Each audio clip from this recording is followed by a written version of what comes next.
Ya, gente guapa, vamos a ponerle con el último vídeo, la última clase, entre comillas, de Derecho Procesal Penal.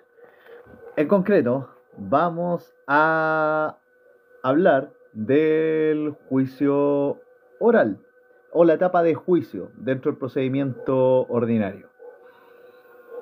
La etapa de juicio, por regla general, la etapa de juicio por regla general tiene dos etapas, que es la recepción del auto de apertura, que va a carpeta electrónica, y una vez recepcionado el auto de apertura, el tribunal cita a la audiencia de juicio, y la otra etapa que tiene es la audiencia de juicio, que sus características son: primero, se promueve ante el tribunal de juicio oral en lo penal. Otra característica es que participan todos los intervinientes, con alegato de apertura y de clausura, y que, terminada la audiencia, el tribunal debe dictar el veredicto. Pero ojo, no confundan, veredicto no es lo mismo que sentencia, ya que el veredicto es el tribunal informando si con los antecedentes presentados los implicados van a ser condenados o absueltos. Entonces, la etapa de juicio oral, por regla general, tiene dos etapas, que son la de recepción del auto de apertura y la de audiencia de juicio. Respecto a la recepción del auto de apertura, este va a la carpeta electrónica y una vez recepcionado el auto de apertura, el tribunal cita audiencia de juicio. Y esta otra etapa, que es la de la audiencia de juicio, tiene tres características importantes. La primera es que se promueve ante el TOP, o el TJOP, o el Tribunal de Juicio Oral en lo Penal. Aquí participan todos los intervinientes, con alegato de apertura y alegato de clausura, y, terminada la audiencia, el tribunal debe dictar veredicto, ojo, no sentencia. Y la sentencia es el tribunal informando si con los antecedentes presentados puede absolver o condenar a los implicados en el caso. El veredicto se da en el juicio. El veredicto básicamente es la información de si acaso alguien perdió o ganó un juicio. Luego del veredicto, el tribunal tiene que dictar la sentencia definitiva y tiene 5 días desde la audiencia de juicio, desde que dicta el veredicto, tiene 5 días para dictar la sentencia. Desde que dicta el veredicto, el tribunal tiene 5 días para dictar la sentencia. Aquí recién se sabe la condena per se, cuando se dicta la sentencia. Aquí recién se sabe la condena o pena. La sentencia, la sentencia es leída en audiencia de lectura de sentencia, a la que concurren las partes y lee el que preside el tribunal. Entonces, luego de que se dicta el veredicto, el tribunal tiene 5 días para dictar sentencia. Aquí recién se sabe la condena o la pena de la persona. Y la sentencia es leída en la audiencia de lectura de sentencia, a la que concurren las partes, y la sentencia la lee quien preside el tribunal. El veredicto es meramente informativo. Ojo con eso, es meramente informativo. Por lo tanto, la casación sobre el veredicto no procede. El Tribunal de Juicio Oral en lo Penal hace el juicio oral. El juicio oral no lo hace el juzgado de garantía. No se confundan con eso, por favor. El juicio oral lo hace el Tribunal de Juicio Oral en lo Penal, no el juzgado de garantía. Las causas en el Tribunal de Juicio Oral en lo Penal, aquí distribuye la sala y se dispone fecha para el juicio. Se distribuye para el juicio oral, se distribuye la sala y se dispone fecha para el juicio. La fecha de audiencia de juicio es programada en no menos de 15 y no más de 60 días, no menos de 15 y no más de 60 días, desde que el auto de prueba es recibido por el Tribunal de Juicio Oral en lo Penal. La fecha de audiencia de juicio, bueno, es de 15 a 60 días desde el auto de prueba el recibido por el TOP. Bueno, aquí puede que tenga una fe de ratas, pero lo vamos a ver ahora en un ratito. Bueno, aquí, en lo que es la preparación, ya más que la preparación, en el juicio oral, se ordena la citación a los intervinientes, la citación a la audiencia de juicio. Los intervinientes, dentro de los 3 días siguientes a la notificación que fija la fecha, debe pedir la inhabilidad de los jueces designados si es que tienen acaso alguna implicancia o recusación. Los intervinientes deben, dentro de los 3 días siguientes a la notificación que fija la fecha, pedir la inhabilidad, si lo estima pertinente, de los jueces designados que estén implicados o recusados. Si no lo hace, y si esto no se hace dentro de estos 3 días siguientes a la notificación que fija la fecha de audiencia de juicio, bueno, se puede tramitar como incidente dentro del juicio oral. Se puede tramitar como incidente dentro del juicio oral. El tribunal puede resolver reemplazando al inhabilitado o puede resolver con 2 magistrados que resuelvan el caso unánimemente. Entonces, en caso de que se dé esta situación, el tribunal puede reemplazar al juez inhabilitado y puede resolver el caso con los 2 restantes, o puede resolver el caso con los 2 restantes, pero la resolución tiene que ser unánime. Vamos a pasar ahora a la parte del debate en el juicio oral, en lo penal, la parte del debate. En el debate, en el juicio oral, lo que se ve es la vista de lo principal. Esa es la etapa del debate en la juicio oral. Se ve lo principal. Tiene varias fases también. Tiene 4 fases para ser exacto esta parte del debate del juicio oral. La primera fase es la apertura del debate. Y esta apertura del debate, bueno, aquí los jueces dan inicio al juicio oral y se les da la palabra a los intervinientes para que hagan sus alegatos de apertura. La primera narración de los hechos la hacen las partes aquí, en esta primera fase, en la apertura del debate, y le presentan al juez introducción de todo lo que éste ha visto. La segunda fase se refiere a la producción de la prueba. La segunda fase se refiere a la producción de la prueba. Aquí se refiere a pruebas materiales, también a la presentación de peritos y sus credenciales, como también a la presentación de rendición de pruebas testimoniales y periciales. Entonces, en esta segunda fase, que se conoce como la fase de la producción de pruebas, se traen a colación pruebas materiales, presentación de peritos y credenciales, y la rendición de pruebas testimoniales y periciales. Una tercera fase dentro de esta etapa o parte de debate del juicio oral, una tercera fase es la discusión de la prueba y su valor. Discusión de la prueba y su valor. Y la cuarta fase del debate en el juicio oral es el alegato de clausura. La cuarta fase de la parte del debate en el juicio oral es el alegato de clausura. Entonces, señalar que la etapa de debate del juicio oral tiene 4 fases. La apertura del debate, donde las partes hacen su alegato de clausura. La segunda fase es la producción o presentación de las pruebas. La tercera fase es la discusión de las pruebas y su valor. Y la cuarta fase es el alegato de clausura. Al juez, en el alegato de clausura, se le introduce los hechos y antecedentes. Y después de esto, viene la deliberación de los magistrados conforme a la sana crítica. Después de esto, viene la deliberación de los magistrados conforme a la sana crítica. Se añade una etapa más a la parte del debate en el juicio, que es la etapa de producción de sentencia. La etapa de producción de sentencia. ¿En qué consiste la etapa de producción de sentencia?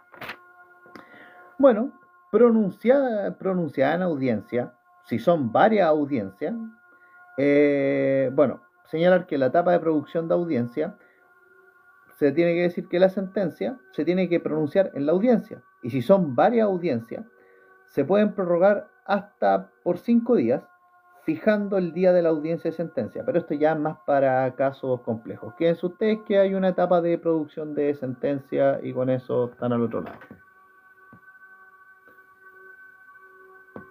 Hola, Chess Mango. Amigo mío, mira, tengo en nuestro canal de YouTube, que se llama igual que esta página, Justo y Debido Proceso, tengo videos explicando el pago, la prescripción, la novación, la compensación y la confusión, que son como los más relevantes que les podrían preguntar. Así que si gustas puedes suscribirte al canal y los vaya a pillar ahí mismo. También, si revisas mi perfil, tienes un código QR que tiene mis apuntes y que puede, bueno, la verdad lo que está escrito o dicho en esos videos en realidad lo tomo como base de esos apuntes. Y otra cosa, yo no soy profe, soy un estudiante que está preparando su examen de grado. Eso, así que continuemos, amigos míos. Ya bueno, ojo, entonces la etapa del debate de juicio oral son la apertura del debate, la producción de la prueba, la discusión de la prueba y su valor, el alegato de clausura y la etapa de producción de sentencia. Aquí señalar que la sentencia se pronuncia en audiencia y si ya los casos son más complejos, si son varias audiencias, se pueden prorrogar hasta por 5 días la producción de una sentencia, fijando el día, claro, de la audiencia de sentencia. Pero ojo, estos son casos realmente complejos, así que ojo con eso. Bueno, amigo. Sí, sí, sí, póngale nomás, póngale nomás. Ya. Ahora vamos a hablar del contenido en relación con esta última etapa, que era, gracias por la rosita, en esta última etapa, que es relativa a la de producción de sentencia, tenemos que inevitablemente irnos al artículo 342 del Código Procesal Penal. ¿Y qué nos dice el 342 del Código Procesal Penal?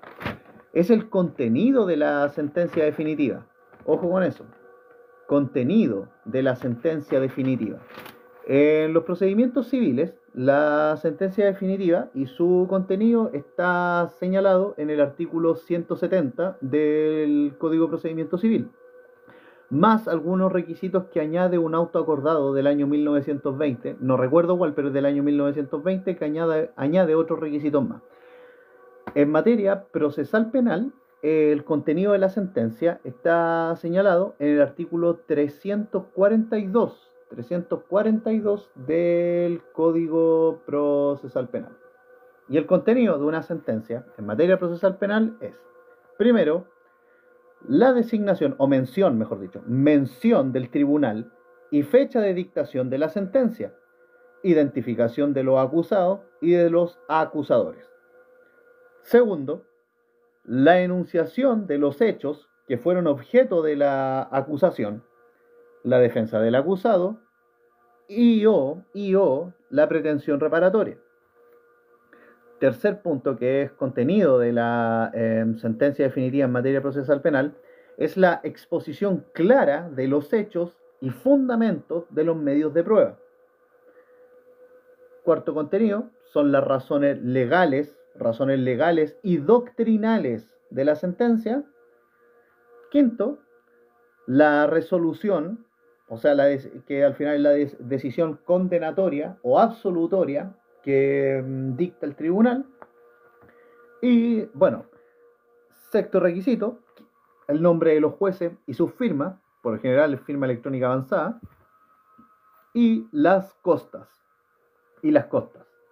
Entonces, para el contenido de una sentencia definitiva en materia procesal penal viene dado en el artículo 342 del Código Procesal Penal, y ustedes quédense con qué es: la mención del tribunal y la fecha de su dictación, con la identificación de los acusados y los acusadores, la enunciación de los hechos que fueron objeto de la acusación, la defensa del acusado y o la pretensión reparatoria, y la exposición clara de los hechos y fundamento de los medios de prueba, como también las razones legales y doctrinales, la resolución condenatoria o absolutoria, los jueces y sus firmas, y las costas. Ahora, si hay alguna diferencia entre los magistrados, esta diferencia o el voto disidente, como se conoce, tiene que ser escrito por su autor, si es que lo hay, claro. Ahora, una característica que tiene la sentencia definitiva en el juicio oral es que tiene que ser fundada. Obvio, toda sentencia tiene que ser fundada. Y aparte, notificada, se entiende notificada, aún no se concurra a la lectura de sentencia por la parte condenada, por ejemplo. Si, por ejemplo, se dicta audiencia de sentencia y la parte condenada decide no ir, igual se entiende notificada. Por el hecho de leerse en la sentencia ya se entiende por notificada. Debe cumplir con los requisitos del artículo 342 que ya dijimos, que son la mención del tribunal, fecha de dictación, identificación de los acusados y acusadores, enunciación breve de los hechos objeto de la actuación, defensa del acusado, pretensión reparatoria, exposición clara de los hechos y fundamento medios de prueba, etc.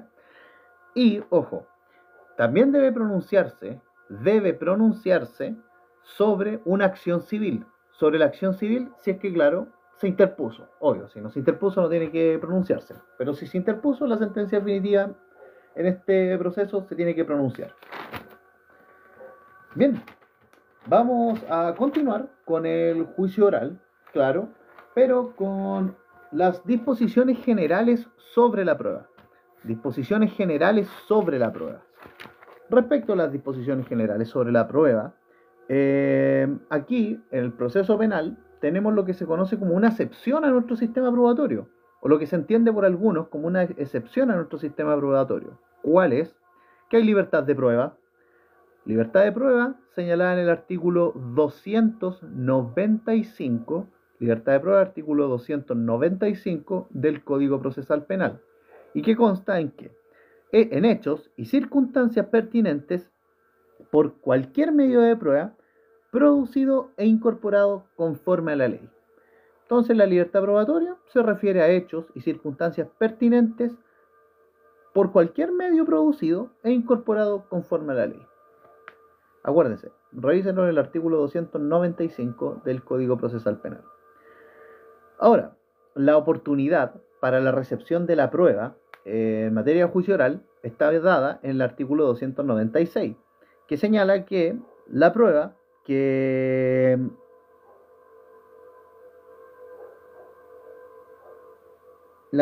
claro, esté en el debate para la sentencia, la prueba que uno presente para debate y que pueda pasar al análisis de la sentencia, debe rendirse en la audiencia de juicio oral, salvo excepciones legales. Pero bueno, quédense que la oportunidad para recibir la prueba es en la audiencia de juicio oral. Respecto a la valoración de la prueba, esta está señalada en el artículo 297 del Código Procesal Penal y se refiere a lo siguiente: la valoración de la prueba. El tribunal aprecia la prueba con libertad, pero, esta libertad tiene un límite. ¿Y cuál es el límite? No debe contradecir los principios de la lógica, las máximas de la experiencia y los conocimientos científicos afianzados. El tribunal puede apreciar la prueba que le presenten con total libertad, pero no debe contradecir la lógica, las máximas de la experiencia y los conocimientos científicamente afianzados. Asimismo, el tribunal debe fundamentar toda prueba producida, indicando razones de por qué o la estima o la desestima. La sentencia también debe señalar los medios de prueba acreditados y o probados. Respecto a las infracciones sobre las normas de valoración de la prueba, la parte afectada en un juicio podría deducir un recurso de nulidad en caso de que los tribunales cometan una infracción a las normas de valoración de la prueba. Respecto al recurso de nulidad por infracción a la valoración de la prueba, A esto se refiere el artículo 374E y 342C.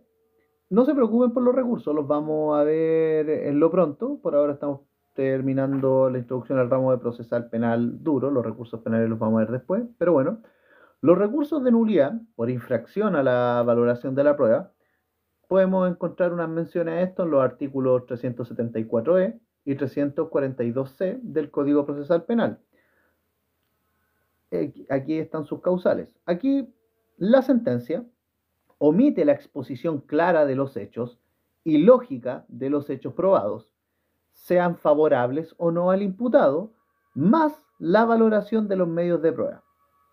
Aquí, entonces, una causal ligada al recurso de nulidad por infracción a la valoración de la prueba tiene que ver con que la sentencia omite la exposición clara de hechos y lógica de los hechos probados, sean o no favorables al imputado, o hace una valoración a la prueba que pueda infraccionar sus normas. Respecto a los principios de la lógica, ¿a qué se refiere con principios de la lógica? A veces hay gente que por dársela inteligente dice, no, ¿qué te dice la lógica? A mí personalmente me enferma cuando me dicen esa cosa, pero bueno, en materia penal, cuando se habla de los principios de la lógica, se refiere a la lógica formal. ¿Y cuál es la lógica formal? La lógica formal tiene que ver con el principio de razón suficiente, no contradicción, y el principio de identidad. Principio de razón suficiente, no contradicción y principio de identidad. Bueno, aquí nuevamente nos remitimos a las causales del recurso de nulidad que están señaladas en el artículo 374E y 342C, que ustedes pueden anotarla, la vamos a ver después. Se debe señalar de qué modo la sentencia infringe estos principios. Los principios de razón suficiente, de no contradicción y principio de identidad. ¿De qué manera? Entonces tenemos que señalar que la sentencia transgrede estos principios. No basta decir que uno está en desacuerdo, por así decirlo, porque esto no es una apelación, sino es un recurso de derecho estricto. La nulidad es un recurso de derecho estricto. Quédense con eso.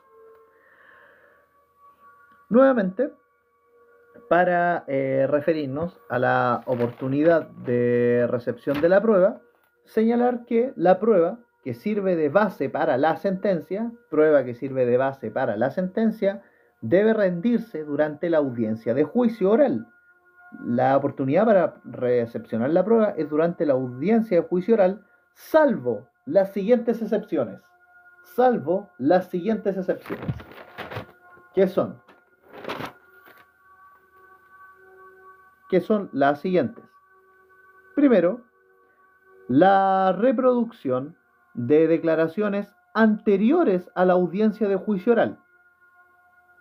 Bueno, en la audiencia de juicio se tiene que reproducir declaraciones anteriores a la audiencia del juicio oral, salvo en las siguientes excepciones.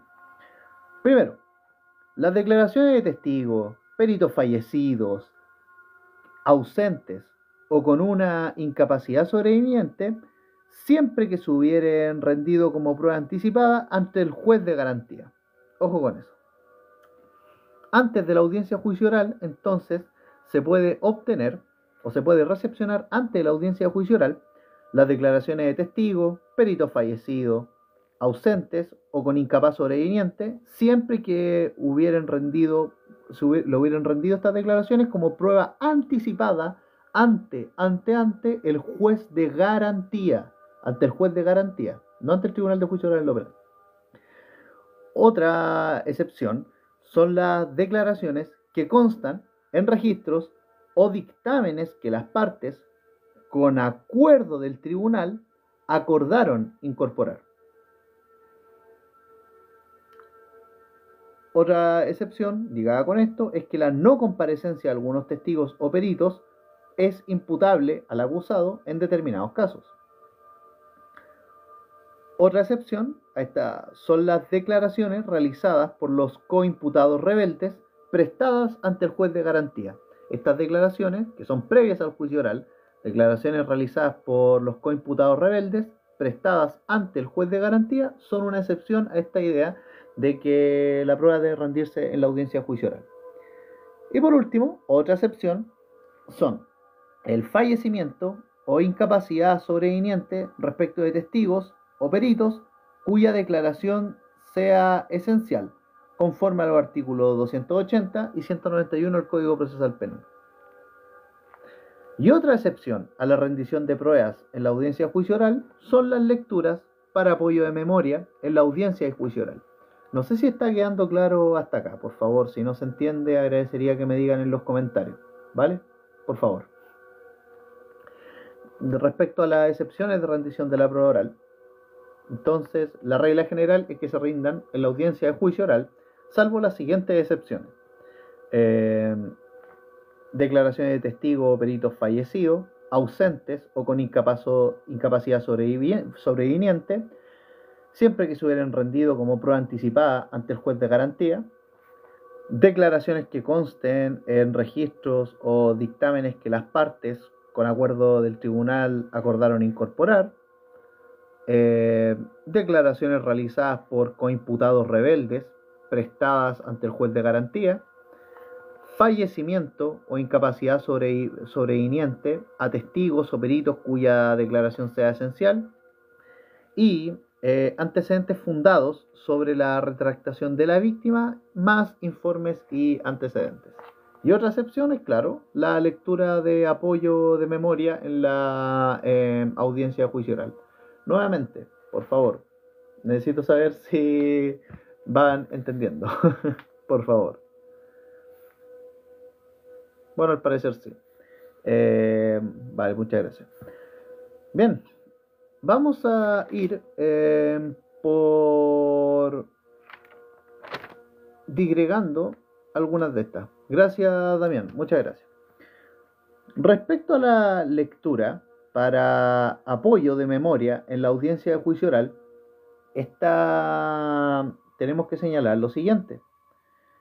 Una vez, respecto a la lectura para apoyo de memoria en la audiencia de juicio oral, señalar que una vez que el acusado y testigo presten declaración, se puede leer parte de las mismas en el interrogatorio ante el fiscal, abogado asistente o juez de garantía, y, cuando sea necesario, ayudar a la memoria del respectivo acusado o testigo para superar contradicciones o aclaraciones pertinentes. Lo mismo aplica para la declaración de testigo o perito.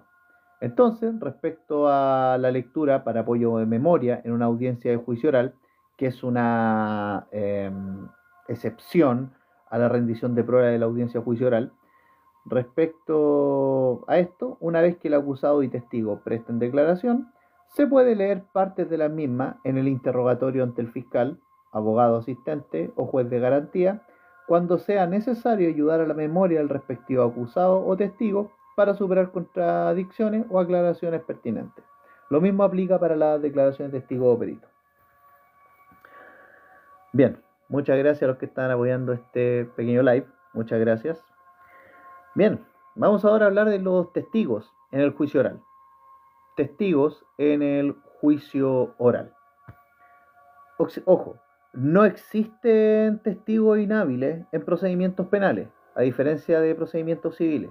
No existen testigos inhábiles en procedimientos penales.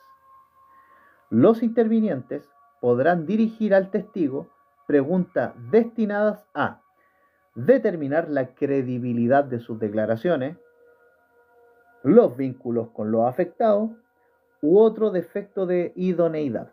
Por lo menos a mí, cuando estaba haciendo los talleres de litigación en mi pregrado, se nos dijo que, a diferencia de los procedimientos civiles, acá en los procedimientos penales sí se pueden hacer preguntas inductivas que puedan obligar al acusado o al imputado o a cualquier otro interviniente a decir sí o no.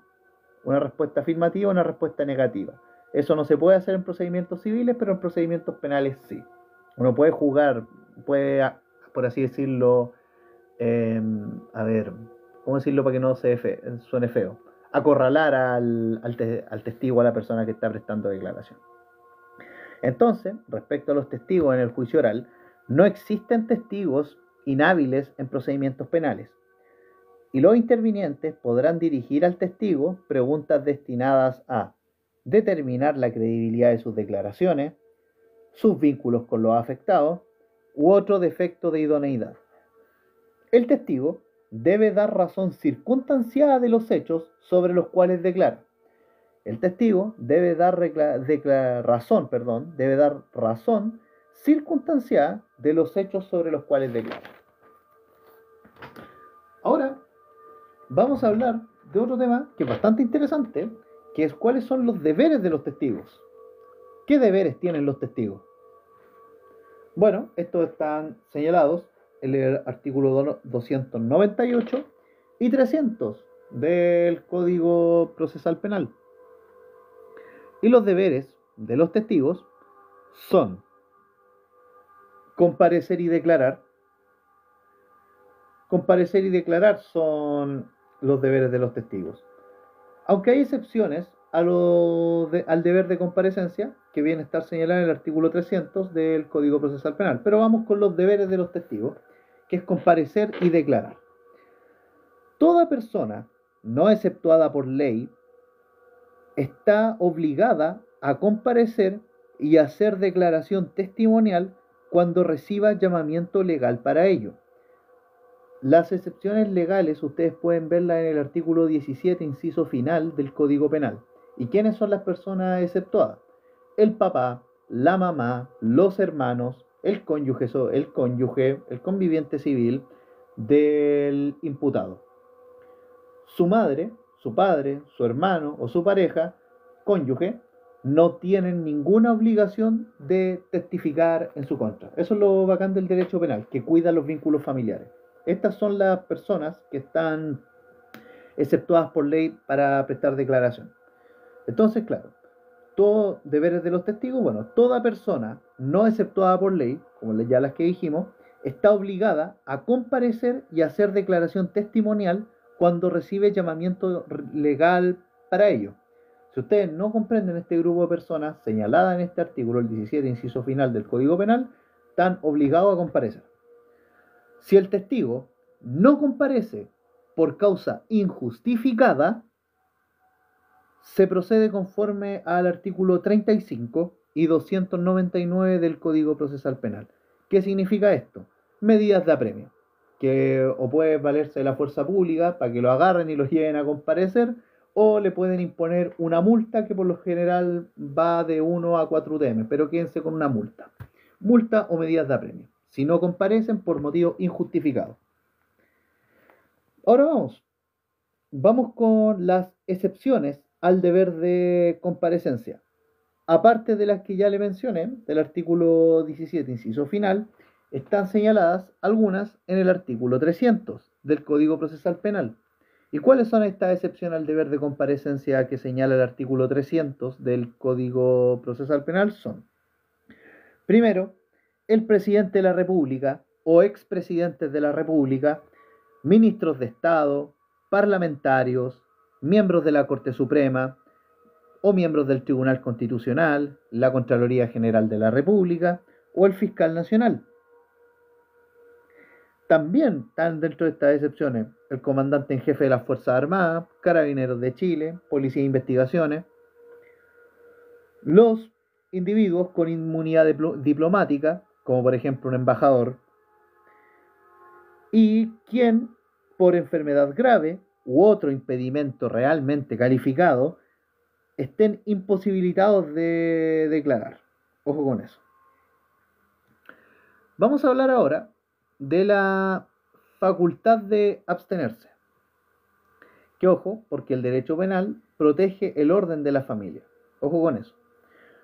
No están obligados a declarar, como ya dijimos, el cónyuge, conviviente civil del imputado, los ascendientes, descendientes y colaterales hasta el segundo grado. O sea, los hermanos tampoco están obligados a declarar el pupilo, el guardador, el adoptante o el adoptado. Respecto a la facultad de no declarar por motivos personales, esta institución que es la facultad de no declarar por motivos personales está señalada en el artículo 302 del Código Procesal Penal. ¿Y de qué trata esta facultad de no declarar por motivos personales? Eh, bueno, personas inmaduras o con alteración de sus facultades mentales, y si no conocen la facultad de abstenerse, aquí estos requieren decisión del representante legal o curador para que puedan comparecer.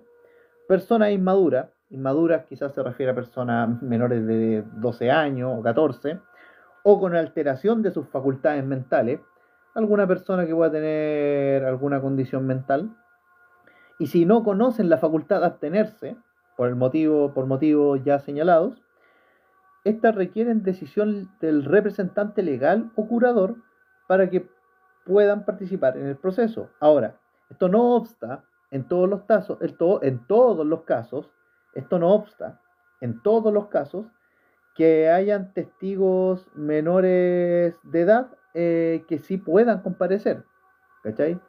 Por ejemplo, ya cuando involucra delitos contra niños, niñas, adolescentes, sobre todo en el área sexual, claro, no tiene, ¿por qué tendríamos que excluirlos de la declaración? Por lo general aquí hay un procedimiento que se hace.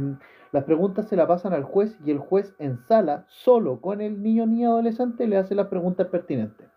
Por razones, bueno, dentro de todo, que puede tener ventaja o desventaja ese sistema, permite que el niño, niña, adolescente no se sienta tan invadido y ya no sufra más de lo que es estar en un proceso penal que ya de por sí es súper complicado. Entonces, la facultad de no declarar por motivos personales, viene a estar señalada en el artículo 302 del Código Procesal Penal, que se refiere a personas inmaduras o con alteración de facultades mentales, y si no conocen la facultad de abstenerse, aquí estos requerirían decisión del representante legal o curador para que puedan estar participando, pero pueden ejercer esta facultad de no declarar. Ahora, esto no obsta de casos en donde testigos menores de edad sí puedan comparecer. Por favor, ¿se va entendiendo? ¿Estoy siendo confuso? Por favor, díganme en comentarios. Porque yo puedo equivocarme, yo insisto, yo no soy profe, así que yo lo agradezco. Bien, estas personas deben, las que están relacionadas con la facultad de no declarar, deben, antes de prestar declaración, ser informadas de su facultad de abstenerse. A esta gente se les recuerda que ellos tienen la facultad de abstenerse. Personas inmaduras, con alteración de facultades mentales, y si no conocen la facultad de abstenerse, se les informa de que tienen la facultad de abstenerse antes de prestar declaración. Ahora, también hay un detalle. El testigo siempre se puede retractar en este caso. Los otros, bueno, habría que entrarlo con pinzas. Bueno, también hay otra situación ligada con la facultad de abstenerse, pero por razones de secreto. Facultad de abstenerse a declarar, pero por razones de secreto. Artículo 302 del Código Procesal Penal. Facultad de abstenerse por razones de secreto. Las personas que no estén obligadas a declarar en razón de su arte u oficio, como confesores eclesiásticos o abogados, no tienen la facultad de abstenerse de declarar. Obvio, es su secreto profesional. ¿Por qué? Porque tienen el deber de guardar el secreto confiado. Pero solo, ojo, solo lo dicho con respecto a ese secreto. Pero ojo, esto no aplica si el que se los reveló los releva de seguir guardando el secreto. Ojo con eso. Entonces, la facultad de abstenerse por razones de secreto también está señalada en el artículo 302 y se refiere a las personas que no están obligadas a declarar en razón de su arte u oficio, como un abogado o un confesor eclesiástico, como un cura, si quieren decirlo así, y que tengan el deber de guardar el secreto confiado, pero ojo, solo respecto a este secreto. Esto no aplica si el que les dijo el secreto lo relevó de su obligación de seguir guardando el secreto. ¿Ok? Vale. Ojo, pero hay que hacer una distinción súper importante. La abstención de la facultad de abstenerse de declarar no es lo mismo a no comparecer. Son dos cosas distintas. La abstención de declarar no es lo mismo a no comparecer, porque la comparecencia es una obligación. Ojo con eso. La abstención de declarar es una facultad. En cambio, la comparecencia es una obligación. Hay un mar de diferencia. Bien, vamos ahora con el principio de no autoincriminación. Principio de no autoincriminación. Este está señalado en el artículo 305 del Código Procesal Penal. El principio de no autoincriminación está señalado en el artículo 305 del Código Procesal Penal y tiene que ver, bueno, todo testigo tiene derecho a negarse a responder aquellas preguntas que pudieran acarrearle persecución penal por un delito. En esta misma situación está un testigo si por su declaración puede incriminar a un pariente. Entonces el principio de no autoincriminación postula, el artículo 305 del Código Procesal Penal, que todo testigo tiene derecho a negarse a responder a aquellas preguntas que pudieran acarrearle persecución penal por un delito, y en la misma situación está un testigo que por su declaración pudiera incriminar a un pariente. Hola Constanza, ¿qué tal? Bueno, la verdad es que Cristo, como figura histórica, porque sí existió, ahora que eso es otra, el que haya pasado los hechos tal y como se relatan en los libros sagrados del cristianismo, eso es otra discusión, pero en algo en lo que están de acuerdo todos los historiadores, es que a esta persona, a este personaje, sí lo que le faltó en su juicio, en su ejecución, fue un justo y debido proceso, porque al final a él se le inculpó por un cargo de sedición contra el Imperio Romano, otros dicen que por blasfemia, pero como sea, a esta persona le faltó un debido proceso y sin tener un juicio justo fue ejecutada. Y como él, muchas personas a lo largo de toda la historia de la humanidad. Entonces, y como esto es derecho penal, que tiene que ver con libertad y bueno, derecho punitivo, creo que es un buen símbolo, más allá de lo religioso, que yo en esta plataforma evito hablar de religión y de política. Pero bueno, eh, conjetura aparte. Ya, vamos a hablar ahora del juramento o promesa que está señalado en el artículo 306 del Código Procesal Penal. Juramento o promesa relacionado con los testigos. Juramento o promesa, artículo 306 del Código Procesal Penal. ¿De qué trata este juramento o promesa? Bueno, todo testigo, sin excepción, todo testigo presta promesa o juramento de decir la verdad sobre lo que se le pregunte, sin ocultar nada para el esclarecimiento de los hechos. No se toma juramento o promesa de decir verdad a los menores de 18 años y a los sospechosos del tribunal que hubieran tomado parte en los hechos.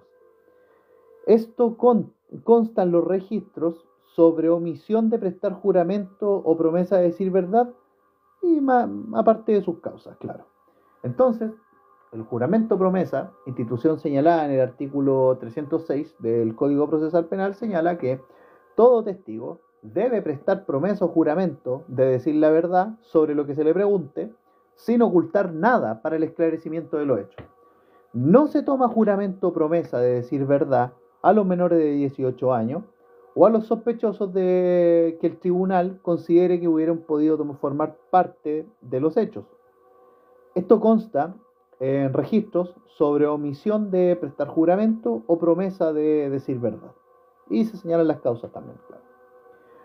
Respecto a los testigos o menores de edad, esto ya está señalado en el artículo 310 del Código Procesal Penal. Respecto a los testigos menores de edad, el testigo menor de edad solo será interrogado por el presidente de la sala. Solo será interrogado por el presidente de la sala. El testigo menor de edad, conforme al artículo 310 del Código Procesal Penal, el testigo menor de edad solo será interrogado por el presidente de la sala. Ahora, las preguntas que tengan los intervinientes al niño, niña, adolescente, el menor de edad, que no es correcto decir menor de edad, y me lo dijeron, lo correcto es decir niño, niña, adolescente, eh, las preguntas de los intervinientes se hacen por medio del presidente de sala al testigo menor de edad. Ojo con eso. Y las preguntas que agravien la dignidad del niño, niña, adolescente también debe hacerse por el presidente de sala. El presidente de sala es el intermediario entre el testimonio del niño, niña, adolescente y las preguntas que hacen los intervinientes. El presidente de sala es el intermediario. Quédense con eso. Siempre que los testigos sean niños, niñas, adolescentes. Vamos a hablar ahora de los derechos de los testigos. Los derechos de los testigos. ¿Cuáles son los derechos de los testigos? Bueno, los derechos de los testigos vienen a estar señalados en el artículo 312 del Código Procesal Penal. Y los derechos de los testigos son, por ejemplo, que testigos con carencia de medios suficientes, tienen el derecho a que la persona que los presente les pague los gastos de traslado y habitación, si es que procede. Imagínense una persona que vive en la precordillera y que vive del trabajo de su campo. Tiene derecho a que se le paguen los gastos de traslado y habitación, si es que procede. Es un derecho que tienen los testigos conforme al artículo 312 del Código Procesal Penal. Bien, vamos a hablar ahora, cambiando el foco, pero dentro de lo mismo, del informe de peritos. El informe que presenten los peritos, y esto está consignado en el artículo 314 y siguientes del Código Procesal Penal. Informe de peritos, artículo 314 y siguientes del Código Procesal Penal. ¿Cuándo procede el informe de peritos? Proceden los informes de peritos en los casos que señale la ley y para apreciar hechos relevantes para la causa. El informe de peritos procede en los casos que señale la ley y para apreciar hechos relevantes para la causa. Pero ojo, el informe de peritos está restringido para casos necesarios donde se requieran conocimientos especiales, siempre que el testigo sea expertise. Ojo con eso. Pero la procedencia se requiere en casos necesarios donde se requieran conocimientos especiales y donde el perito tenga un grado de expertise en un determinado arte u oficio. Relativo a la admisibilidad del informe de peritos, señalar lo siguiente. El artículo 316 del Código Procesal Penal señala, respecto de la admisibilidad del informe de peritos, el juez de garantía admite a los informes y cita a los peritos, y aquí considera también los requisitos para la admisibilidad de las solicitudes de prueba. Pero bueno, el juez de garantía admite los informes y cita a los peritos cuando otorguen seriedad y profesionalismo. El juez de garantía le exige a los peritos, con respecto a su informe, seriedad y profesionalismo. Por esto, entonces, se tantea y se aprueba la admisibilidad del informe de perito. El juez de garantía, entonces, admite o no los informes de los peritos y los cita, más los otros requisitos necesarios de las solicitudes de prueba, cuando otorguen seriedad y profesionalismo. Con todo, el juez de garantía puede limitar el número de informes o peritos. El juez de garantía puede limitar el número de informes o peritos cuando estos sean excesivos o pudieran entorpecer el juicio. ¿Ok? Cuando el juez diga, igual son hartos informes, igual son hartos peritos, el juez puede limitarlos cuando sean excesivos o pudieran entorpecer el desarrollo del juicio.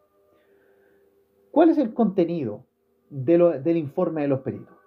Bueno, el contenido del informe de los peritos viene a estar señalado en el artículo 315 del Código Procesal Penal, y el contenido, lo que sí o sí tiene que tener el informe de perito es, primero, la descripción de la persona o cosa que fuera objeto del informe, más su estado y modo en que se halle. Debe tener también una relación circunstanciada de todas las operaciones practicadas y su resultado. relación circunstanciada de todas las operaciones practicadas y su resultado. Y debe tener también el informe perito las conclusiones de los peritos en razón de su ciencia o arte. Conclusión de los peritos en razón de su ciencia o arte. Ahora, aquí se pueden instalar también unas excepciones. En caso de pericias de alcoholemia o ADN, puede ser la sola presentación del informe. Quizás aquí no se necesita que comparezca el perito. Se puede requerir solo la presentación del informe en caso de pericias de alcoholemia o ADN. Pero bueno, el contenido del informe de peritos es la descripción de la persona o cosa que fuera objeto del informe y estado en modo en que se halle, relación circunstanciada de todas las operaciones practicadas y su resultado, y las conclusiones de peritos en razón de su ciencia o arte. Ahora hablemos de la incapacidad del perito, de la incapacidad del perito. Respecto a la incapacidad del perito, a esto se refiere el artículo 317 del Código Procesal Penal. Bueno, no podrán desempeñar funciones de perito las personas a quienes la ley reconoce la facultad de abstenerse de prestar declaración testimonial. Ojo con eso. No pueden desempeñar funciones de testigos, de peritos, no pueden desempeñar funciones de perito las personas a quienes la ley les reconoce la facultad de abstenerse de prestar declaración testimonial. Estas son las personas que no pueden ser peritos. Y claro, esto aparte de lo incapaz absoluto y lo incapaz relativo, pero ya va por otro lado también. Bueno, ahora hablemos de la improcedencia de inhabilitación de los peritos. Improcedencia de inhabilitación de los peritos. ¿Cómo esto, la improcedencia de inhabilitación de los peritos? Esto está señalado en el artículo 318 del Código Procesal Penal. ¿Y a qué se refiere la improcedencia de inhabilitación de los peritos? Bueno, los peritos no pueden ser inhabilitados.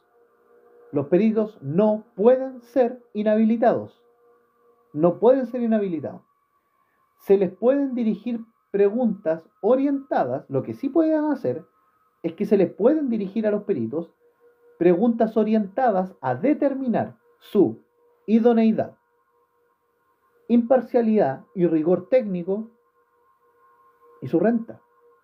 Ojo con eso. Lo de renta que medio loco, pero bueno. Quédense con que a los peritos lo que no se les puede inhabilitar, pero se le pueden dirigir preguntas para determinar su idoneidad, su imparcialidad y su rigor técnico. Ahora, relativo a las normas aplicables a la declaración de los peritos, tenemos que referirnos al artículo 329 del Código Procesal Penal, que señala, bueno, aquí subsidiariamente también se aplican las normas aplicables a los testigos. Bien, entonces la norma aplicable a la declaración de peritos, bueno, subsidiariamente se le aplican las normas que se le aplican a los testigos. Vamos a hablar ahora de los otros medios de prueba y vamos a pasar después al desarrollo del juicio oral, que es un poquito denso, pero súper importante porque, aparte de ser pregunta de examen de grado, es pregunta de pregrado cuando si es que ustedes llegan a pasar a proce penal. Así que, bueno, respecto a los otros medios de prueba, señalado en el artículo 323 del Código Procesal Penal, señalar que estos no están regulados expresamente de una forma taxativa. Ojo con eso. Los otros medios de prueba pueden admitirse como prueba fotos, películas, grabaciones, imagen o sonido y cualquier medio para producir fe. Pueden admitirse como medios de prueba fotos, películas, grabaciones, imagen o sonido y cualquier medio para producir fe. Y el tribunal determina el modo de incorporar todos estos medios, como fotos, películas, grabaciones, al procedimiento. El tribunal determina cómo incorporarlo. Bien, vamos a hablar ahora del desarrollo del juicio oral. El desarrollo del juicio oral, que es súper importante, pero estamos aquí ordenados y la verdad pueden ser detalles, pueden ser algunas implicancias, pero es súper importante manejarlo. ¿Alguna duda, alguna consulta?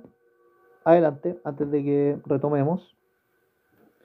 Muchas gracias por estar apoyando el live ante todo. No, todo esto, como les digo, queda grabado en el sentido de que yo lo descargo de TikTok y después lo subo a YouTube.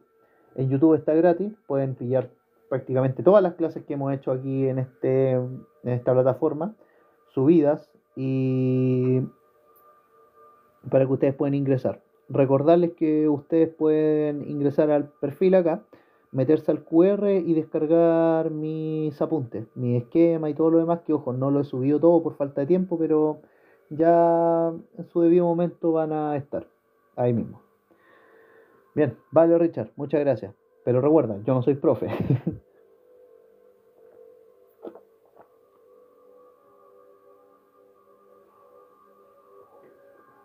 Vale. Vamos entonces con el desarrollo del juicio oral. Partamos entonces. El tribunal determina la forma de incorporación al procedimiento de los medios de prueba que no estén regulados expresamente, como lo pueden ser las películas,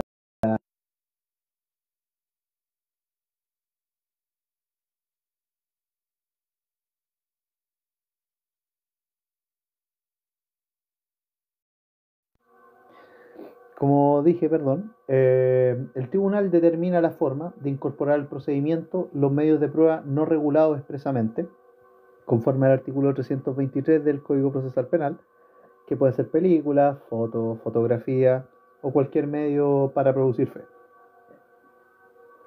Ahora, respecto al desarrollo del juicio oral, señalar, el presidente de sala, el presidente de sala señala las acusaciones que deberán ser objeto del juicio y que estén contenidas en el auto de apertura. Ojo con eso. El presidente de sala debe advertir al imputado que debe estar atento e invitar a testigos y peritos a abandonar la sala de audiencia. Respecto a los alegatos de apertura, señalar que, acto seguido, se le otorga la palabra al fiscal para que exponga su acusación y al querellante para que la sostenga, junto con la demanda civil, si es que la hay. Claro, esto según el artículo 325 del Código Procesal Penal. El artículo 326, como continuación, señala que se le otorga al acusado la palabra y a su abogado defensor para exponer los argumentos de su defensa. Así empieza, pueden armarlo así, que durante el desarrollo del juicio oral, el presidente de sala señala las acusaciones que deben ser objeto del juicio y que están contenidas en el auto de apertura. En cuanto a los alegatos de apertura, acto seguido se le otorga primero la palabra al fiscal para que exponga su acusación y al querellante para que la sostenga, junto con la demanda civil, si es que la hay.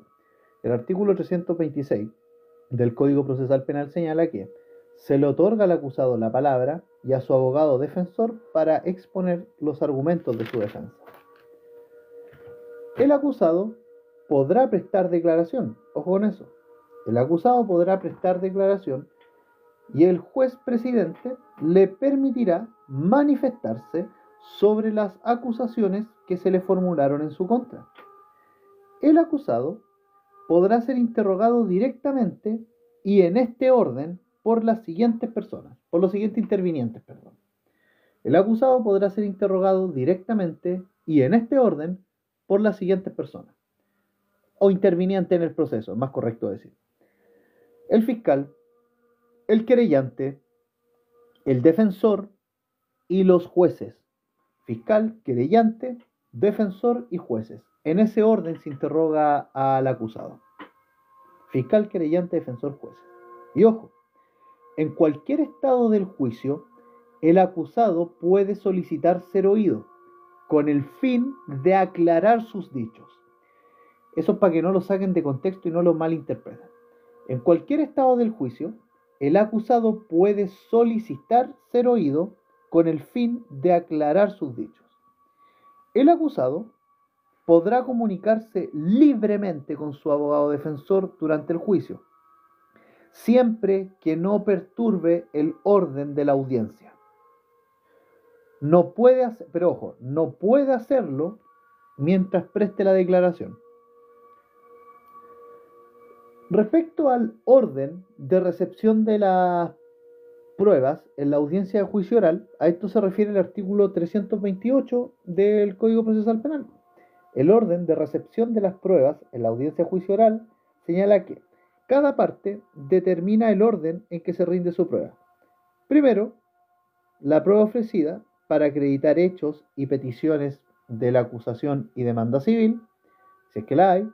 Y segundo, la prueba ofrecida por el acusado sobre acciones deducidas en su contra.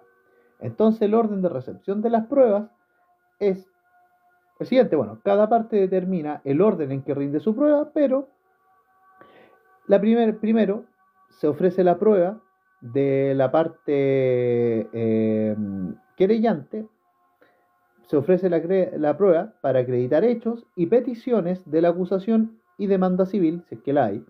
Y segundo, la prueba ofrecida, se rinde la prueba ofrecida por el acusado sobre acciones deducidas en su contra.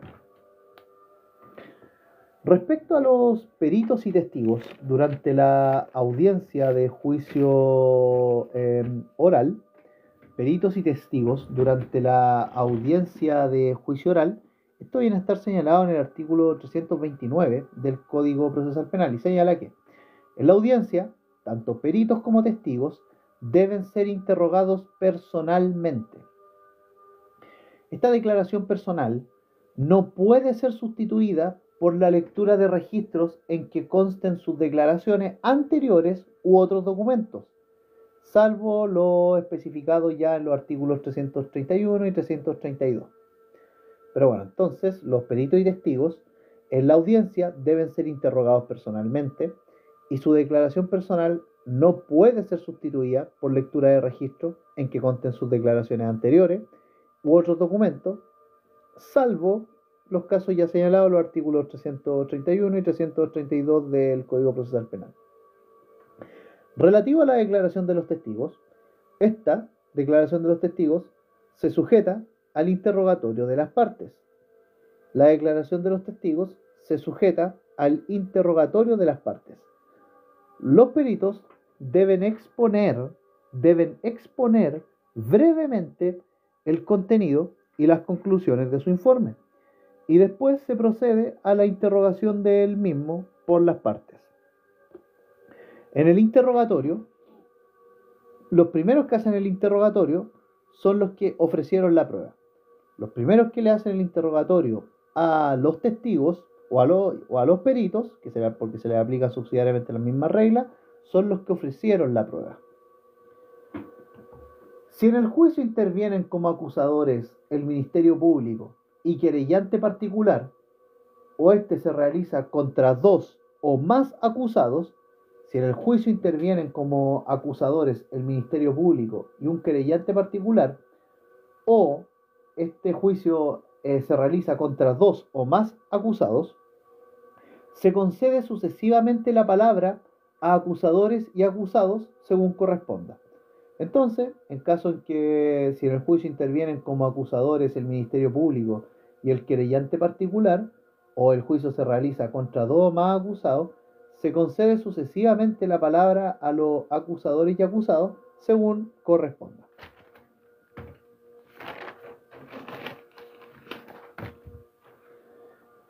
El tribunal, al final, puede formularle preguntas al testigo o al perito con el fin de que aclaren sus dichos.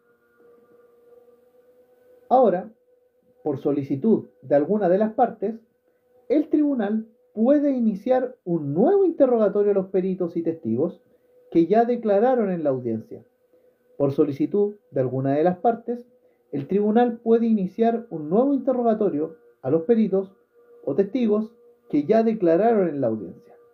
Pero antes de esto, los peritos y testigos no pueden comunicarse entre sí y tampoco oír ni ser informados de lo que pasa en audiencia.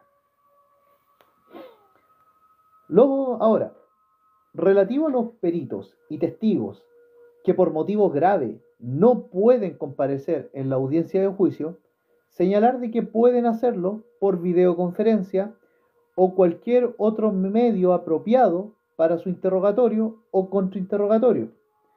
Pero ojo, esto debe justificarse previo a la audiencia, compareciendo o si está lejos, compareciendo en el tribunal penal más cercano. Por excepción, en caso de fallecimiento o incapacidad sobreviniente del perito al momento de comparecer, puede realizar la exposición un perito de la misma especialidad e institución del fallecido o incapacitado, conforme al artículo 283 del Código Procesal Penal. Entonces, por excepción, en caso de fallecimiento o incapacidad sobreviniente del perito al momento de comparecer, puede realizar la exposición un perito de la misma especialidad e institución del fallecido o incapacitado, conforme al artículo 283 del Código Procesal Penal. Hablemos ahora del método de interrogación. El método de interrogación lo tenemos regulado en el artículo 330 del Código Procesal Penal. Y este método de interrogación puede ser un interrogatorio directo o un contrainterrogatorio. Ojo con eso. ¿Qué pasa, Deus Noster? El interrogatorio directo hace referencia a lo siguiente. Están prohibidas las preguntas sugestivas e inductivas en el interrogatorio directo. Pero ojo, en el contrainterrogatorio, la contraparte puede realizar a los testigos o peritos preguntas sugestivas confrontándolo con sus dichos. Pero ojo, no se admiten preguntas coactivas o poco claras. Ojo con eso. Entonces, relativo a los métodos de interrogación señalados en el artículo 330 del Código Procesal Penal, tenemos el interrogatorio directo y el contrainterrogatorio. En el interrogatorio directo están prohibidas las preguntas sugestivas e inductivas. Y en el contrainterrogatorio, las contrapartes sí que pueden realizar a los testigos o peritos preguntas sugestivas confrontando sus dichos. Pero ojo, tampoco se admiten preguntas coactivas o poco claras. La víctima tiene prohibidas las interrogaciones o contrainterrogatorios que le causen humillación o intimidación. Eso es parte de los derechos de las víctimas, que ya hemos visto en el live pasado. Pero esto se puede objetar, pero ojo, pueden objetarse lo que estas personas digan. Estas normas le aplican cuando el imputado se allanare a prestar declaración. Pero miren, quédense con que la víctima no puede sufrir preguntas que le causen humillación o intimidación. Ya que si pasa eso, ustedes pueden objetarlo, como cuando dicen objeción. Pero si hay preguntas en el interrogatorio que busquen causar humillación o intimidación a la víctima, objeten esas preguntas, probablemente les van a dar a lugar. Y probablemente el juez también le diga al abogado que se calme. Ya, vamos a hablar de la lectura o exhibición de documentos, objetos y otros medios durante el desarrollo del juicio oral.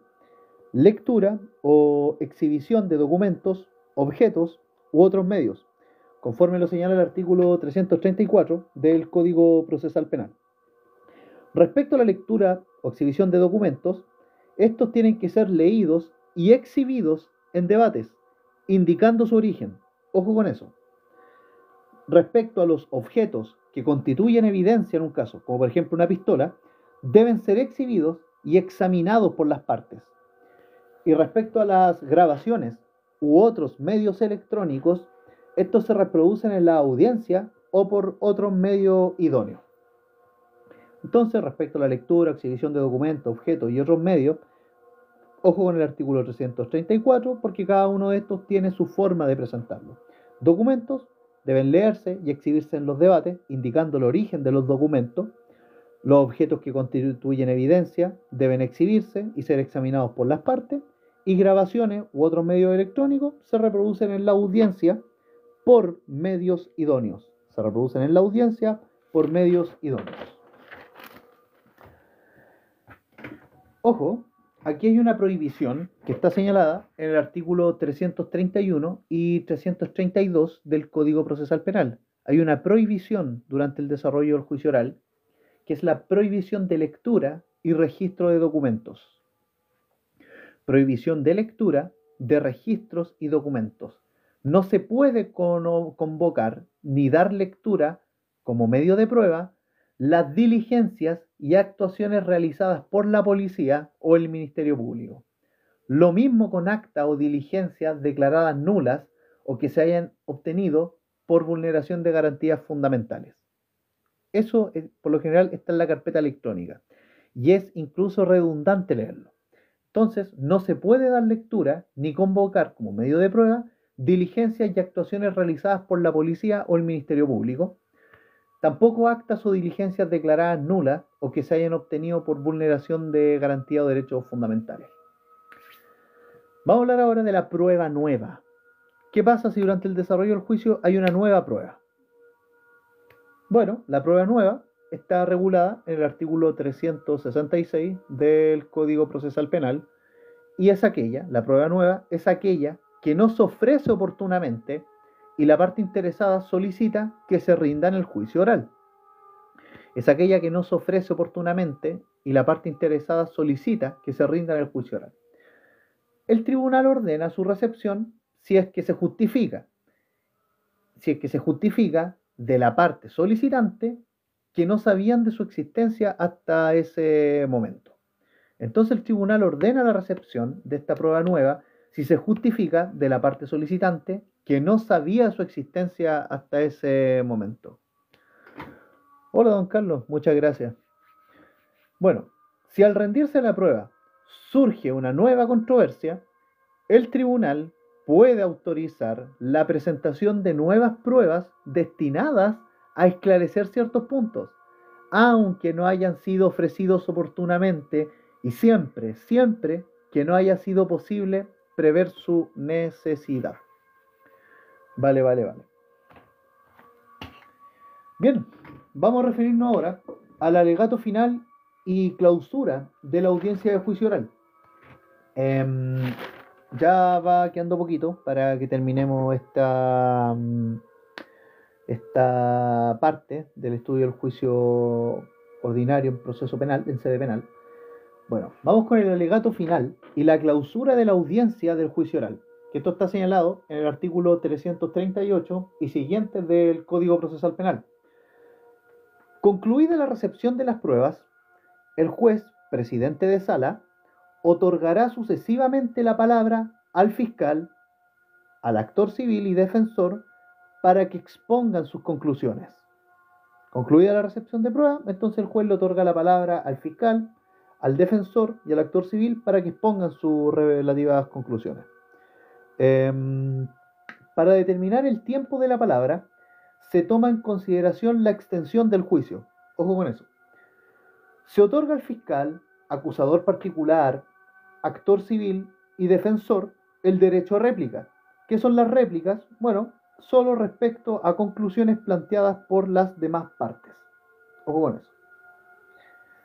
Se otorga al acusado también la palabra para que se manifieste cuando sea conveniente. Y después de esto, después que se otorgue al acusado la palabra para que pueda manifestarse cuando sea conveniente, se cierra el debate. Después de esto se cierra el debate. Y posteriormente viene la etapa de deliberación. ¿Y quiénes llevan a cabo la etapa de deliberación? Bueno, el tribunal, en privado. Esto está señalado en el artículo 339 del Código Procesal Penal. Y señala que, concluido el debate, los miembros del tribunal pasan a deliberar todo el debate planteado en privado. Y concluida la deliberación, la sentencia definitiva es dictada en la audiencia respectiva, que es la audiencia de sentencia, comunicando sea ya la absolución o la condena de los imputados, más los fundamentos principales que motivan esta absolución o condena. Bien, inevitablemente tenemos que referirnos también al debate sobre la determinación de la pena, que esto ya viene a estar señalado en el artículo 343 del Código Procesal Penal. En caso de una condena, el tribunal resuelve sobre circunstancias modificatorias de responsabilidad penal. ¿Qué son estas circunstancias modificatorias de responsabilidad penal? La atenuante o la agravante. Están súper presentes. La atenuante y la agravante están en los artículos 11 y artículo 12 del Código Penal chileno. Y ojo, el artículo 10 también considérenlo, porque son la atenuante incompleta. Si mal no recuerdo, creo que así se llamaban, pero el artículo 10, 11 y 12, manejarlo. Si van a dar una cédula de penal, si no, bueno, no es tan relevante, aunque sí importante, pero bueno. Vamos con el caso de condena. Aquí el tribunal, como dijimos, resuelve sobre si concurren circunstancias modificatorias de responsabilidad penal. Por lo general, lo que siempre salva en el ordenamiento jurídico chileno a un imputado es que tenga irreprochable conducta anterior. Esa está en el artículo 11, numeral 6 del Código Penal. Vale. Sobre las circunstancias ajenas al hecho punible, más otros factores relevantes para la determinación y cumplimiento de la pena, el tribunal abre debate sobre estas mismas, inmediatamente después de pronunciada la decisión en la misma audiencia. Para estos efectos, el tribunal va a recibir los antecedentes que hagan valer los intervinientes para fundamentar sus peticiones, dejando su resolución para la audiencia de lectura de sentencia. Ojo, recordar, sentencia no es lo mismo que veredicto. Ojo con eso. Entonces, para efectos de resolver sobre circunstancias ajenas al hecho punible u otros factores relevantes para determinar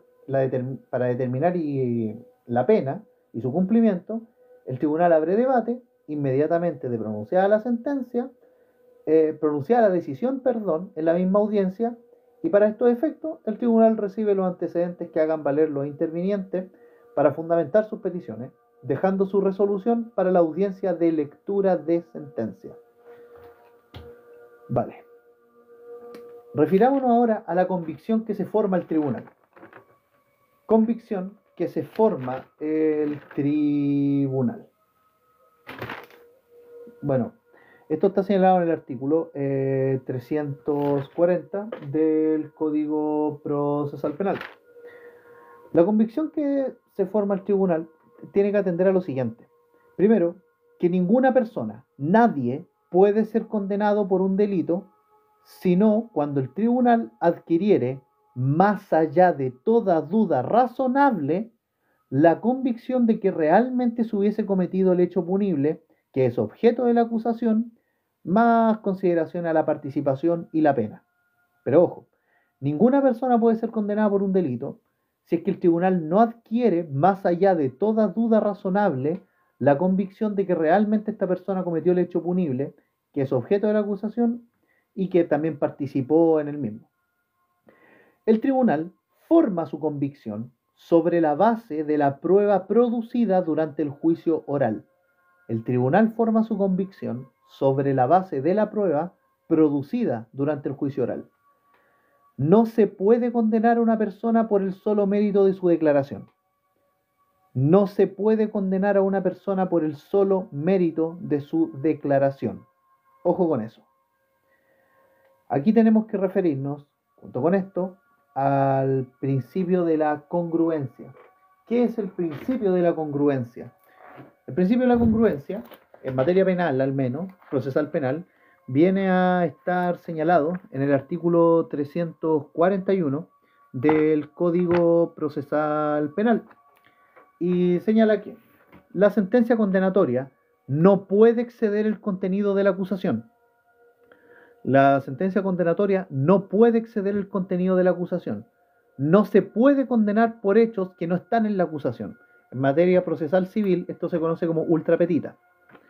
Bueno, la infracción a este principio es una causal de recurso de nulidad de la sentencia, que como ya dijimos, vamos a verlo posteriormente. Pero una transgresión al principio de la congruencia es causal del recurso de nulidad. Con todo, el tribunal puede dar una calificación jurídica distinta de la contenida en la acusación o considerar circunstancias modificatorias de responsabilidad penal que no están contenidas en la acusación, siempre que se advierta a los intervinientes durante el desarrollo de la audiencia. Puede hacer esto el tribunal si es que observa que la calificación jurídica es otra o considera otras circunstancias modificatorias que la acusación del fiscal o el querellante no consideró, pero ojo, no puede hacerlo arbitrariamente.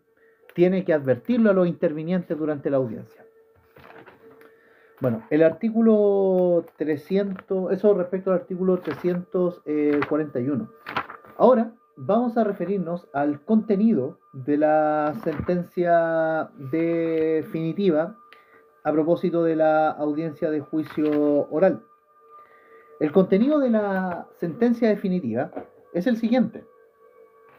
Y ya lo habíamos mencionado, pero es necesario tenerlo en cuenta porque esta cuestión es pregunta de grado y de pregrado también. Los puede salvar de una prueba, etc.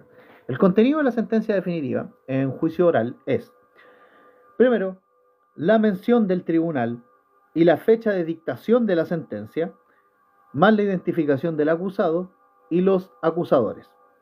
Por ejemplo, te digan, juzgado de Tribunal de Juicio Oral en lo Penal de Talca, con fecha 20 de abril del año 2026, y ahí se identifica al acusado, a los acusadores. También se debe enunciar brevemente, enunciación breve, de los hechos y circunstancias que han sido objeto de la acusación, daños en materia civil y pretensión reparatoria, si es que los hay, y aparte una enunciación breve de la defensa del acusado.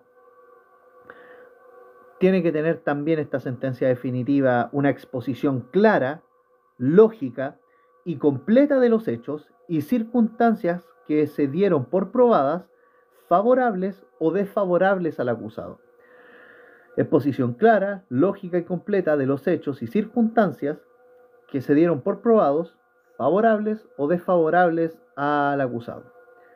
También tiene que tener la sentencia definitiva razones legales para calificar jurídicamente los hechos que fundan el fallo, razones legales para calificar jurídicamente los hechos que fundan el fallo, la resolución o la decisión, la resolución que absuelve o condena al imputado, el pronunciamiento sobre las costas de la causa y la firma de los jueces, la firma de los jueces.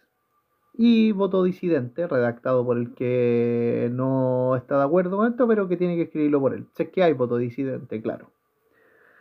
Bueno, vamos a hablar de la audiencia de comunicación de la sentencia, o la audiencia de sentencia también mencionada, que viene a estar señalada en el artículo 346 del Código Procesal Penal. ¿Qué dice el artículo 346 respecto a la audiencia de comunicación de sentencia? Bueno, una vez redactada la sentencia, se procede a darla a conocer en la audiencia fijada para tal efecto, en la oportunidad a contar de la cual se entenderá notificada a todas las partes, aun cuando no asistieren a la audiencia. Ojo, a la audiencia de sentencia. Respecto a la decisión absolutoria y o medidas cautelares personales, respecto a la decisión absolutoria o medidas cautelares personales, Esta está señalada en el artículo 347 del Código Procesal Penal. Respecto de la decisión absolutoria y medidas cautelares personales, a esto se refiere el artículo 347 del Código Procesal Penal. Comunicada a las partes la decisión absolutoria, el tribunal dispondrá de forma inmediata el lanzamiento, o sea, el alzamiento o la eliminación, como quiera decirle, pero en jerga jurídica, díganle lanzamiento, comunicada a las partes la decisión absolutoria, el tribunal dispondrá de forma inmediata el lanzamiento de las medidas cautelares dictadas en contra del acusado y que se tome nota de ello. Si hay sentencia absolutoria, se levantan, deja de estar vigente toda medida cautelar dictada en contra del acusado y debe tomarse nota de ello. Debe también darse una orden de cancelación de garantías de comparecencia si es que se hubiesen dictado. Debe darse una orden de cancelación por parte del tribunal de garantías de comparecencia que se hubiesen dictado, por ejemplo, arraigo nacional. Ahora, si se trata de una sentencia condenatoria, a esto se refiere el artículo 348 del Código Procesal Penal. ¿Y qué dice? Bueno, la sentencia condenatoria fija con indicaciones específicas las penas principales y accesorias o penas sustitutivas de privación de libertad. Ahora, si es una sentencia condenatoria temporal, debe precisarse en qué se cuenta, el día en que se cuenta, si es prisión preventiva o privación de libertad. Ojo con eso. Y ojo, si ya el individuo estaba, por ejemplo, en prisión preventiva o privado de libertad, se abona la pena impuesta en día por cada día de su cumplimiento. O sea, si por ejemplo los condenan a 5 años, pero ya estuvo 2 años en prisión preventiva, entonces se agregan estos 2 años a esos 5 a los que fue condenado. No tiene que estar 7, por así decirlo. Sino que tiene que cumplir los otros 3 que le quedan. ¿Va quedando claro hasta ahí o no? Y la sentencia condenatoria dispone también del comiso de instrumentos, efectos del delito o restitución de los mismos. Entonces, la sentencia condenatoria, que está regulada en el 348 del Código Procesal Penal, fija con indicaciones específicas las penas principales y accesorias o penas sustitutivas de privación de libertad. Y si se trata de una sentencia condenatoria temporal, se debe precisar el día en que se cuenta prisión preventiva o privación de libertad, si es que la hay, y aquí se abona la pena impuesta en día por cada día de su cumplimiento. Respecto a la sentencia condenatoria, también debe disponer el comiso de instrumentos, efectos del delito o restitución de los mismos.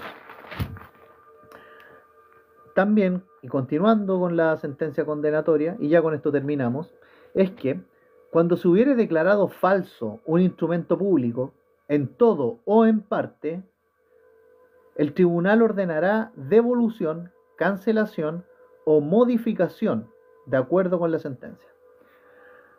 Pronunciada la decisión de la condena, el tribunal puede disponer, a petición de uno de los intervinientes, la revisión de medidas cautelares personales en atención al tiempo transcurrido y la pena probable. Entonces, con la pronunciación de la condena, el tribunal puede disponer, a petición de uno de los intervinientes, la revisión de medidas cautelares personales en atención al tiempo transcurrido y la pena probable. Y por último, y ya con esto acabamos, es que tanto en la absolución como en la condena, tanto en una sentencia absolutoria como en una sentencia de condena, el tribunal debe pronunciarse sobre la demanda civil, en caso que exista. Y eso, amigos míos, acabamos de terminar oficialmente el primer estudio al derecho procesal penal, en su parte más bien introductoria. Ya lo que tiene que ver con recursos penales, lo vamos a ver durante esta semana, en conjunto con derecho a las obligaciones, Y también derechos de los bienes, derechos reales, dentro de lo posible, porque ambos ramos igual son pesaditos. Pero lo que sí vamos a ver, sí o sí, va a ser recursos en materia procesal penal. Y todo lo que está grabado aquí va a quedar subido en YouTube. De hecho, ahora mismo se van a subir todos los videos relacionados con el procedimiento ordinario, que en realidad se refiere al libro segundo, a gran parte del libro segundo del Código Procesal Penal. Eso, chicos, muchas gracias a los que han estado conectados hasta ahora, a Claudia, Walter, Sammy, Elliot, Lily, etcétera. Ya pues, chicos, muchas gracias, que estén muy bien.